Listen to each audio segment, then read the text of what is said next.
Bonjour. Vous partez d'ici une huitaine de jours, le 23 novembre, pour Rome, pour une visite ad limina.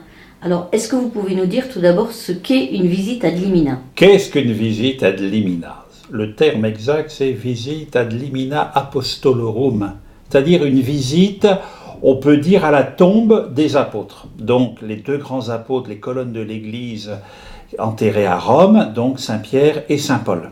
Donc, les premières visites ad limina apostolorum, on les situe vers le 5e, 6e siècle, entre autres du temps de Saint Grégoire le Grand, où les évêques du monde entier, alors le monde entier se résumait à l'Empire romain, étaient invités à période régulière, à peu près déjà tous les 5 ans, à venir en pèlerinage à la tombe des apôtres Pierre et Paul, et à cette occasion de venir manifester leur communion avec le successeur de Pierre, donc l'évêque de Rome, le pape, pour manifester qu'il est le premier parmi ses frères évêques. Alors aujourd'hui, donc 1600 ans après, c'est la même démarche. La visite ad limina est un pèlerinage que les évêques du monde entier font à la tombe de Pierre et Paul, puisque nous aurons des célébrations eucharistiques au tombeau de Saint-Pierre et à Saint-Paul-hors-les-Murs, où est située la tombe de l'apôtre Paul.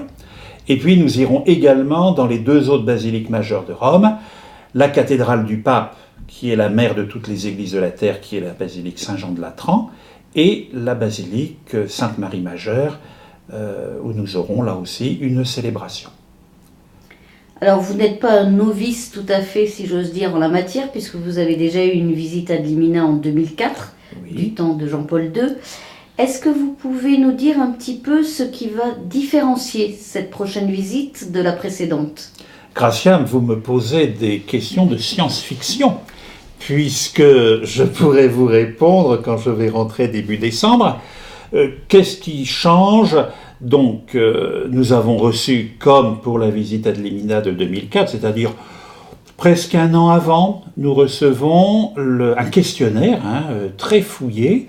Donc, les évêques, à ce moment-là, on désosse le questionnaire et on le donne aux responsables des services diocésains ou des personnes qui peuvent répondre. Ensuite, l'évêque, dans son rapport, va faire une introduction, va compiler les réponses qui lui viennent de ses différents collaborateurs et va faire des conclusions pour situer un peu une évaluation et les perspectives pour le diocèse. Donc, cela a été fait. Ce qui va changer, c'est les modalités de rencontre avec le Saint-Père. Donc, sous Jean-Paul II, il y avait une rencontre, on va dire personnelle, d'environ 10 minutes, un quart d'heure, avec le pape en tête-à-tête.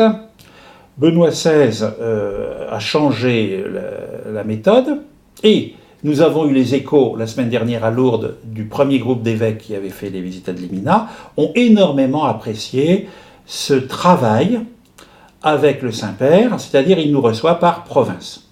Donc nous serons reçus la province de Lyon, donc les 8 évêques de la province de Lyon, et on passe à peu près 3 quarts d'heure, 1 heure, assis autour d'une table, avec le pape qui nous pose des questions, lui pose des questions. C'est vraiment un échange fraternel avec le successeur de Pierre. Et ensuite nous aurons un deuxième entretien, on va dire peut-être plus formel avec le pape. Là il recevra le groupe donc des évêques, puisqu'il y a 3 groupes d'évêques français, on ne part plus par province. Donc nous partons, les évêques des provinces je vais prendre la détermination administrative, Rhône-Alpes, Auvergne, Provence-Méditerranée, Languedoc-Roussillon et Midi-Pyrénées. Donc 35 évêques. Et là, il nous recevra les 35, où il y aura un discours du pape, plus dans une thématique qui concerne l'ensemble de l'Église de France. Voilà. Sinon, la visite ad limina, c'est toujours une rencontre avec les collaborateurs les plus proches du pape, donc ce qu'on appelle dans l'Église les congrégations ou dicastères et les conseils. Dans le langage public, on appelle ça des ministères ou des secrétariats d'État. Alors, comme nous sommes très nombreux et qu'il y a une question d'heure de rendez-vous, qu'il y a une question de déplacement dans Rome, qu'il y a une question aussi de capacité d'accueil dans les conseils ou les congrégations, nous nous sommes inscrits à celle où nous voulions aller. Personnellement, je suis inscrit, je crois, dans 11 rendez-vous avec les congrégations ou des conseils. Sachant que là, ils auront étudié chacun de nos rapports, sur la partie les concernant, et là aussi, il y a un échange avec les questions que nous avons posées, puisqu'un évêque, l'un de nous, a été chargé de présenter les questions que nous avons à poser, mettons, à la Croissance de la doctrine de la foi, à la congrégation du clergé, à la nouvelle évangélisation, à la famille, au Conseil pontifical pour la santé, pour les migrants, justice et paix. Et puis là, pareil, à peu près, ça dure, on va dire, 3/4 d'heure, un échange avec les plus proches collaborateurs du pape. L'avantage aussi des visites ad limina, outre l'aspect du pèlerinage et que chaque évêque manifeste sa communion avec le successeur de l'apôtre Pierre, c'est de prendre cette espèce de bain d'Église universelle, de l'Église catholique dans sa catholicité, puisque là, on a quand même une mise en perspective au niveau de la planète. Donc on sort de nos problématiques franco-françaises et même européennes pour nous élargir et nous enrichir. Alors vous avez devancé un petit peu ma prochaine question. Effectivement, à titre personnel, qu'est-ce que vous attendez de cette visite? Qu'est-ce que ça peut apporter à un évêque? Ce que ça apporte à un évêque, je pense que c'est d'abord une expérience de l'ordre spirituel. L'évêque a été nommé par le pape, par le successeur de Pierre, celui qui a eu charge de veiller au collège des apôtres et a, je dirais, consolidé toujours et conforté ses frères et sœurs dans la foi.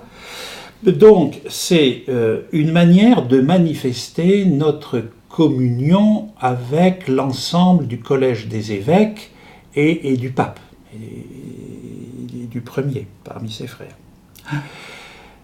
C'est aussi une démarche où l'évêque prend conscience d'une manière encore plus affinée de sa responsabilité de pasteur d'un diocèse, c'est-à-dire d'une église particulière qui lui a été confiée. Et quand je vais partir à Rome, certes je vais dire que Jean-Christophe Laglaise, mais j'emmène avec moi tous les Dromois et les Dromoises. Et dans ma prière, dans ma louange, dans l'intercession, c'est l'ensemble des habitants de cette église qui m'a été confiée, et plus largement de tous les habitants de la Drôme, que je porte.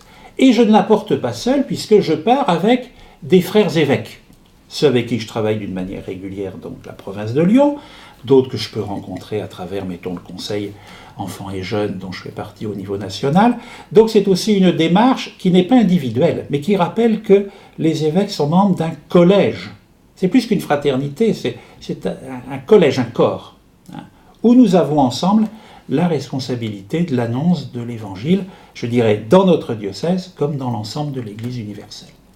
Et puis, c'est aussi cette expérience, cet enrichissement mutuel, à la fois de ce que nous recevons des rencontres à Rome, et aussi de ce que nous apportons de l'expérience de nos diocèses, de notre Église en France, auprès de ceux qui ont une mission, je dirais, au niveau universel.